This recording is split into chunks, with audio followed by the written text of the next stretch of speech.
खुलुमबाय बेयो बड'लेण्ड इंखं टेलिभिजन दिनै 12 मे 2021 बुधबार खालि सानसेनि बरादखौ नोंथांमोननि खाथियाव लाबोदों आं सदानन्द दैमारिया।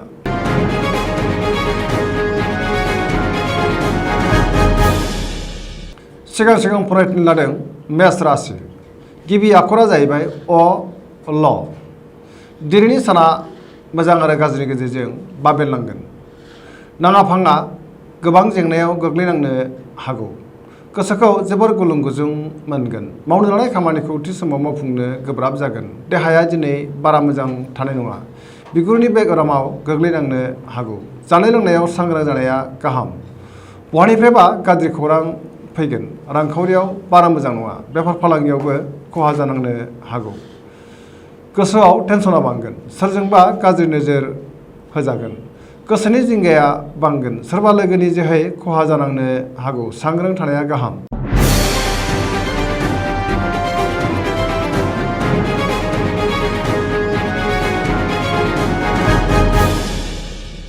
वृष राशि। गिबि आखर इ उ ब।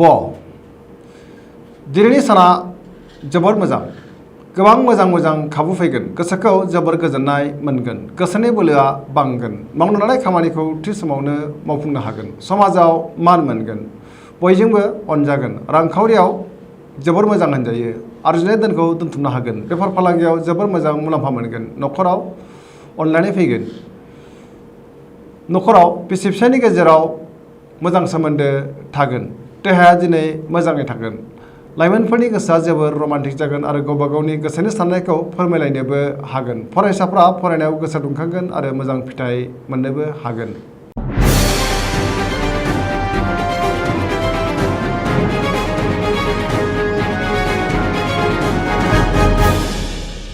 मिथुन राशि। गिबि आखर ख छ।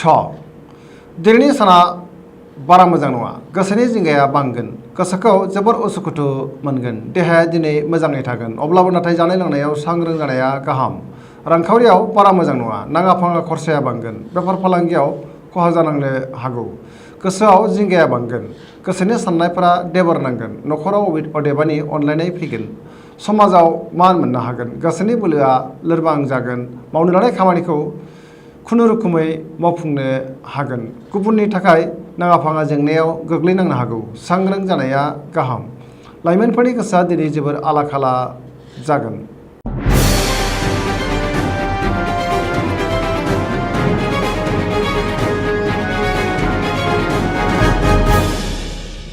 कर्कट राशि।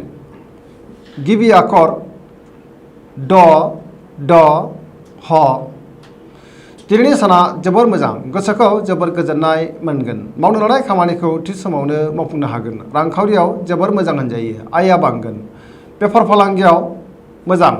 देहाया दिनै मोजाङै थागोन। गुबुननि हेफाजाब मोनगोन। गुबुननि गोसोखौ गोरलैयैनो बोनो हागोन। न'खराव बिसि फिसायनि गेजेराव अनलायनाय फैगोन। बिदा फंबायनि गेजेराव मोजां सोमोन्दो थागोन। गुबुननि अनसायनाय मोनगोन। गुबुननि थाखाय मोजां खामानि मावनानै होनो हागोन। समाजाव गोबां मान मोनगोन। गोसोआ दिनै जोबोर रमान्टिक जागोन। लाइमोनफ्रा गावबा गावनि गोसोनि साननायखौ फोरमायलायनोबो हागोन।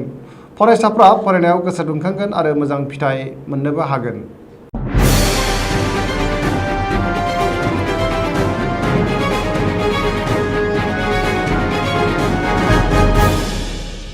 सिंह राशि। गिबि आखर म ट। दिनैनि साना जोबोर मोजां। गोसोआव मोजां आरो गोग्गो साननाय फैगोन। सोरबा लोगोनि हेफाजाब मोनगोन। गुबुनजों अनसायजागोन। बहानिफ्रायबा मोजां खौरां फैगोन। मावनो लानाय खामानिखौ थि समावनो मावफुंनो हागोन। लोगोफोरनि हेफाजाब मोनगोन। रांखावरियाव जोबोर मोजां होनजायो। आरजिनाय धोनखौ दोनथुमनो हागोन। बेफार फालांगियाव मोजां मुलाम्फा मोननो हागोन। गोसोनि साननायफोरा जाफुंगोन। न'खराव गोजोनै थागोन। गावजों गाव बयजोंबो अनलायगोन। गोसोआ दिनै जोबोर रमान्टिक जागोन। देहाया दिनै मोजाङै थागोन। बायजोआव बहाबा दावबायहैनो खाबु मोनगोन। फरायसाफ्रा फरायनायाव गोसो दुंखांगोन आरो मोजां फिथाइ मोननोबो हागोन। सरासनस्रायै दिनै साना जोबोर मोजां आरो मोजाङैनो बारग'लांगोन।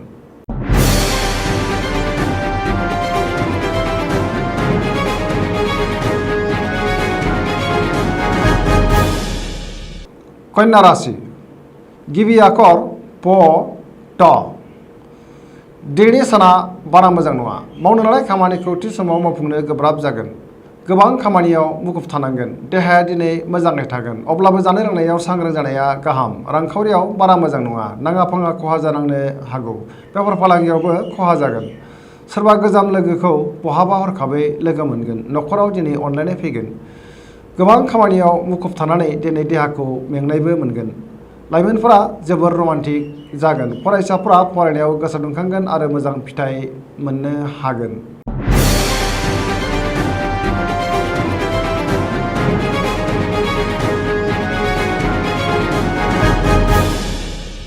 तुला राशि गिबि आखर र ट। दिनैनि साना बारा मोजां नङा। गोसोखौ जोबोर गुलुं गुजुं मोनगोन। गोसोनि साननायफोरा देबर नांगोन। गोबां खामानिखौ मावफुंनो गोब्राब जागोन। देहाया दिनै बारा मोजां थानाय नङा, मेंनाय मोनगोन। रांखावरियाव बारा मोजां नङा, नाङा फाङा खरसाया बांगोन। न'खराव बिसि फिसायनि गेजेराव एना एनि फैनो हागौ। बेफार फालांगियाव मोजां मुलाम्फा मोननो हागोन। सोरजोंबा दान्थे बिदान्थे जानोबो हागौ। गोबां खामानियाव मुखुब थानानै दिनै देहाखौ जोबोर मेंनायबो मोनगोन। लाइमोनफोरनि गोसोआ दिनै जोबोर रमान्टिक जागोन आरो गावबा गावनि गोसोनि साननायखौ फोरमायलायनोबो हागोन।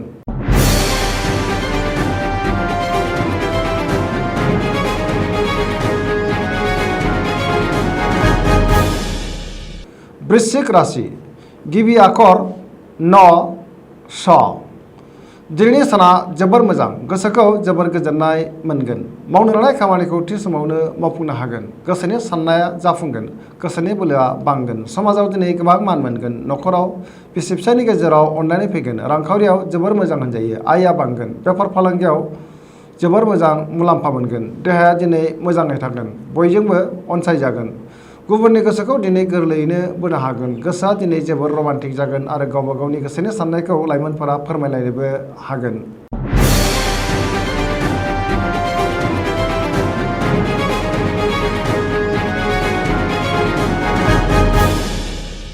धनु राशि गिबि आखर ध फ म।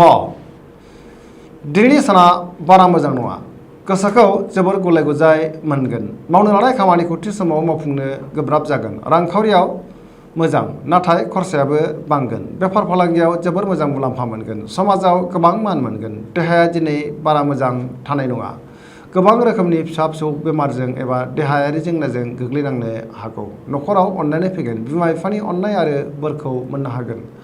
सेंग्रा सिख्लाफ्रा गावबा गावनि गोसोनि साननायखौ फोरमायलायनो हागोन। गोसोआ दिनै जोबोर रमान्टिक जागोन। सोरनिबा मोजां खामानि मावनानै होनो हागोन।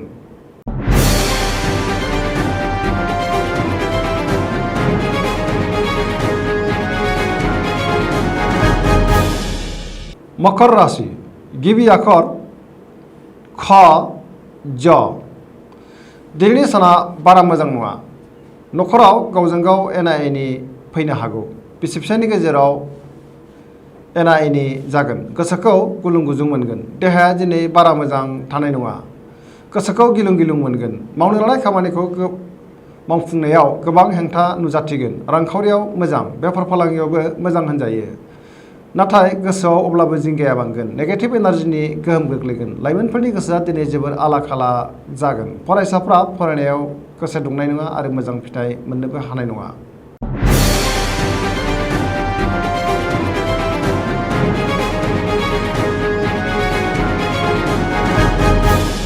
कुम्भ राशि गिबि आखर ग स स। दिनैनि साना जोबोर मोजां। गोसोखौ जोबोर गोजोननाय मोनगोन। मावनो लानाय खामानिखौ थि समावनो मावफुंनो हागोन। बहानिफ्रायबा मोजां खौरां मोनगोन। समाजाव दिनै गोबां मान मोनगोन। रांखावरियाव जोबोर मोजां होनजायो। आरजिनाय धोनखौ दोनथुमनो हागोन। बेफार फालांगियाव जोबोर मोजां मुलाम्फा मोनगोन। देहाया दिनै मोजाङै थागोन, अब्लाबो नाथाय जानाय लोंनायाव सांग्रां जानाया गाहाम। न'खराव अनलायनाय फैगोन। गोसोनि साननायफोरा जाफुंगोन।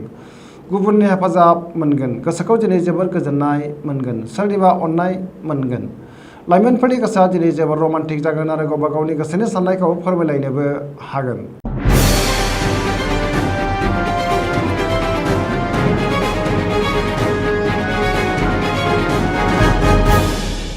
मीन राशि गिबि आखर ड छ।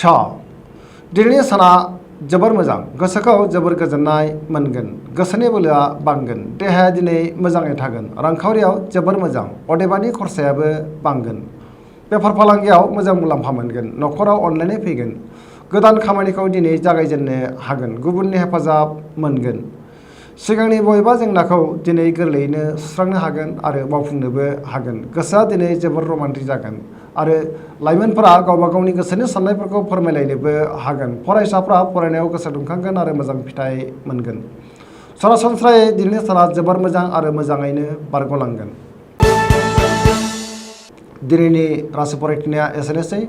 जोबनायाव बेखौनो खावलायो जाहाथे नोंथांमोना सानफ्रामबो जोंनि बे बड'लेण्ड इंखं टेलिभिजनखौ नायबाय थायो आरो साबस्क्राइब खालामो। एसेनोसै, गोजोन्थों।